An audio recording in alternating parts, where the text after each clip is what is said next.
I think he posted a video of it in the app. AJ used to be an amateur phenom at one point, believe it or not. Famous guy. And he had the opportunity to have a conversation with one of the most iconic people in our industry, Mr. Mitch Payton, to talk about a possible ride. And a lot of people do not know this, that AJ was on a short list for a pro circuit ride for a pretty cool debut. Quickly got derailed. And I want you to go through that story because we talked about it briefly. Like we mentioned it. And I think Jackson and then a bunch of other people were like, dude, no, I want to hear that. Like, tell me the story.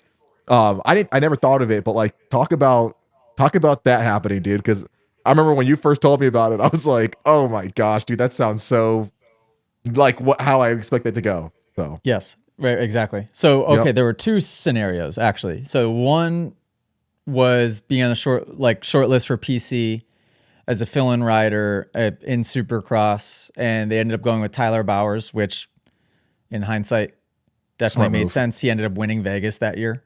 Smart move. And got I think a podium. Like he was killing it, but that definitely could have been I got fourth. I had a couple good runs. Dean Wilson got hurt. Either did his shoulder or his knee. This was in 2013.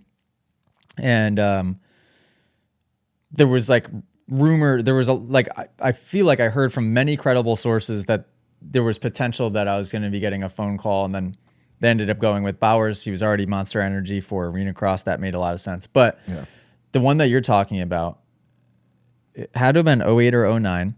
Mm-hmm. I just moved up to the big bikes. Maybe it was my first or second year on big bikes. Yep.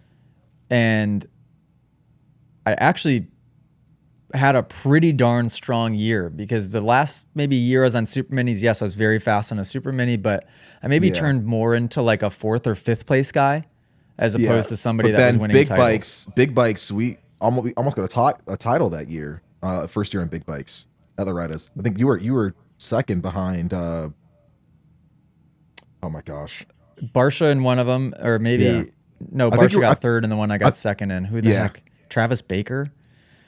No, but I don't. So that and that was Loretta's 08. So I showed up there first year on a big bike with not much expectation because, like I said, my last couple years in super mini, maybe I was fast, but I was like fourth, fifth, sixth place. I feel at Loretta's, at Mini O's, at the Nationals. So that's still a very fast rider, but I wasn't. I don't think I remember being a title contender. Where on 50s and 60s, I'm pretty sure on 50s I definitely was. I was like the guy on 50s. On 60s. Maybe I won a few titles, but not many. And then it was sort of like getting worse. When I got on big bikes, I started winning some titles again, and I was top three. So Loretta's 08, I got second overall in one class. I got third overall in the other class. And if you go back and look at the results, it was 250B stock and mod. Maybe in the video, editor's note, you could pull up the results sheet from these.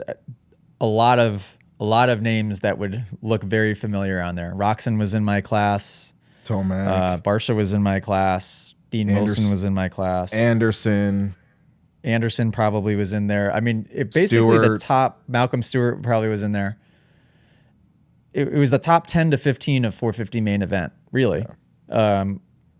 We're all somewhere in that. And I got second and third. Going into it, like, happy I was disqualified, you know? Yeah. And then I won a title at at Mini O's that year. I think I won one at like Lake Whitney or one of the Texas rounds. And so then at Mini O's, this was when they had Extreme Team Green. Remember that? When Bobby Hewitt was the team manager of Extreme Team Green? I think they had just switched from like Canada to Extreme or something. Yes. Yeah. And it was in the era of like Malcolm Stewart got on it. At one point, Dean Wilson was probably I think Lemoyne was on there too, wasn't he? Lemoyne, for like a little bit? Maybe. Yeah, Lemoyne. Yeah, Lemoyne was one of my heroes when I was little because he was number 30 on a Cowie too. I just thought it was so cool. Yeah, a little faster, but yeah, we won't talk about that one.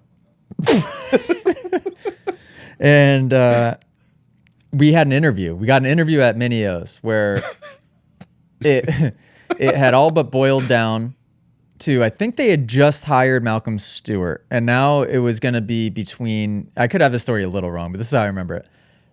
It was going to be down between me and Bogle. So me and Justin Bogle to get this last spot. And me and Bogle, up until this point, were extremely, basically tit for tat. Like we were very, very comparable. If anything, I was maybe arguably a bit better at the time from what I remember. Bogle was very good, but I don't think he had quite as much consistency, I think is what it came down to. I think you showed up Once he got this ride, he then went to the next level. He did for sure. But I'm saying up to that point, I think that's what the deciding factor was for like on your part, like your benefit was, oh, he's a bit more consistent. We can see like it's in consistent top threes, where I think Bogle had like one or two where he wasn't as consistent or something. Yeah, I can't remember. I just remember feeling like I had a really good shot at getting this ride. And it was Extreme Team Green, which was like a big deal. Like the biggest deal back then. The biggest deal. The biggest deal. You didn't really have any other. RM Army was kind of going by the wayside. Yamahas, no one was looking at Yamahas to go pro on. Like they weren't really, that prominent. KTM wasn't the KTM that we know now. Like this was the team to be on. It was. Yeah, so it's basically the equivalent now to getting a star ride as when you're an amateur. Exactly. Right. We get an interview. We get called to come over to the semi and sit down with Bobby Hewitt for an interview. And Tony Cat's there because we got to bring Tony Cat. Now, this could definitely be an exaggeration. For some reason... It's probably not, though. For some reason... I remember him sitting down for the interview with his shirt off. Oh, I was just gonna say, nips out, dude. Now, he's got his nipples pierced, for sure. Or nipple. Barbells. But huge barbells. Huge silver barbells, yeah. Gold earrings. Now, he might have had a shirt on, but for some reason, my memory is telling me that my dad sat down for this interview and didn't have a shirt on. And... there was something that he said to Bobby Hewitt instantly that was very off-putting. And I don't remember details, but I just remember feeling embarrassed about something. Yeah. And of course, and that I think that sealed my fate. I mean, it had to have, right? Did you just sit there going, oh my God, I wish I would have had like somebody just sub in as my dad or something for 2 seconds. Just like, get Big James, be like, yeah, this is my dad. Where let's talk numbers. So history is, and the rest is history. Didn't get the ride. And Bogle ended up going one direction. I ended up going another. It was amazing how like people would have those liftoff moments, and that's all it takes for somebody.